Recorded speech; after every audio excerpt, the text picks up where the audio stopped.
Hola, ¿qué tal? ¿Cómo estás? Dios te bendiga en esta preciosa hora. El devocional de hoy se intitula El hacer tu voluntad me ha agradado. Una aportación de nuestro hermano Marcos Quereques, de Buenos Aires, Argentina, sobre los estudios del profesor Vernon McGee. Y una edición especial para YouTube de nuestro hermano Jorge Mario Vidán. Amigo oyente, leamos ahora el versículo 10 de este capítulo 1 de Romanos, rogando que de alguna manera, si es la voluntad de Dios, tenga al fin un próspero viaje para ir a vosotros. La intercesión constante en oración del apóstol Pablo por los hermanos de la iglesia en Roma se veía aumentada por esta petición especial a favor de su proyectada visita a ellos, que había constituido un ferviente deseo de su corazón por mucho tiempo.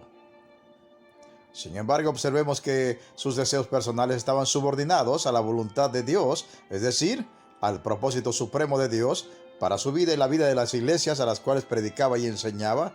Y también notamos que sus deseos personales nunca se ponían por sobre la voluntad del Señor, sino siempre por debajo.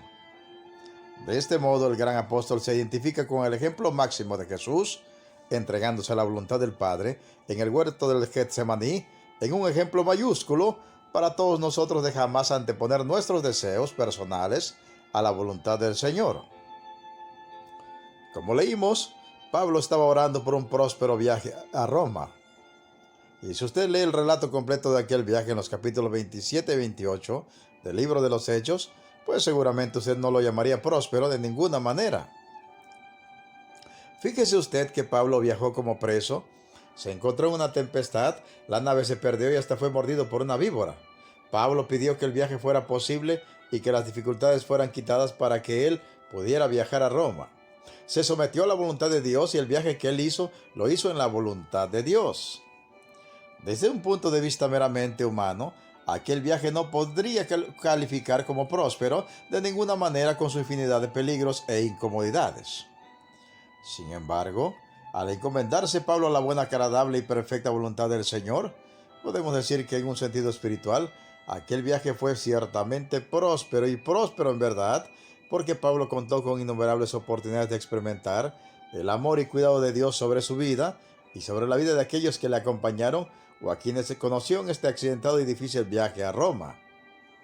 Realmente el apóstol, como dijimos desde el principio de esta carta, se había identificado como un esclavo, que era el significado del término doulos, como un siervo, como alguien obligado a servir, como un esclavo de Jesucristo.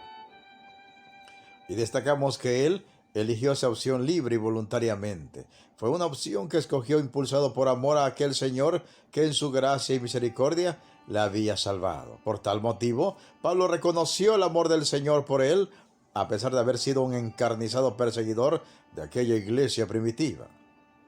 Por ello pudo escribir en su carta a los Gálatas 2:20 y hablando de su Salvador las siguientes palabras: el cual me amó y se entregó a sí mismo por mí. Realmente Dios le había amado a él primero, mientras él odiaba a los cristianos y los perseguía tenazmente. Por ello podemos destacar también las siguientes palabras del apóstol Juan en su primera carta 4:19. Nosotros le amamos a él porque él nos amó primero. Y este gran motivador que es el amor a Dios era el combustible que hacía arder en Pablo el deseo por subordinar su propia vida, incluyendo sus sueños y deseos personales, a la voluntad de Dios. Una persona que se ama a sí misma más que a Dios seguramente tendrá serias dificultades en poner la voluntad de Dios por sobre la suya, incluso si se trata de un verdadero hijo de Dios, de un santo redimido con la sangre de Cristo. Pero para aquellos que aman a Dios, el hacer la voluntad de Dios es un gozo y una expresión de amor que realmente desean hacer, más allá de la negación personal y aquello en lo que tengan que renunciar o lo que deban padecer. Al anteponer la voluntad del Padre a la voluntad propia, un hijo de Dios que en verdad está amando a su Padre Celestial, se está convirtiendo en un leal seguidor de Jesús, porque fue este quien dijo en Salmos 48, el hacer tu voluntad, Dios mío, me ha agradado, y tu ley está en medio de mi corazón. Ante ello pregunto, ¿Encuentra usted su deleite en hacer la voluntad del Señor? ¿Es el hacer la voluntad de Dios la manera en que usted le expresa su amor? ¿O acaso podemos decir livianamente que amamos a Dios mientras ponemos nuestra propia voluntad por sobre la voluntad de Dios? Podríamos, como Pablo y como nos dejó como máximo ejemplo el Señor Jesucristo, poner siempre la voluntad de Dios por sobre nuestros propios deseos. Podríamos poner la voluntad de Dios por sobre nuestra voluntad, incluso si eso significa tener que ceder en cosas que consideramos importantes y que amamos mucho. Podríamos anteponer la voluntad de Dios a nuestros propios deseos en este día y todos los días de nuestra existencia. Meditemos y reflexionemos en la preciosa palabra de Dios y pongamos toda nuestra fe y todas nuestras obras en el Señor Jesucristo.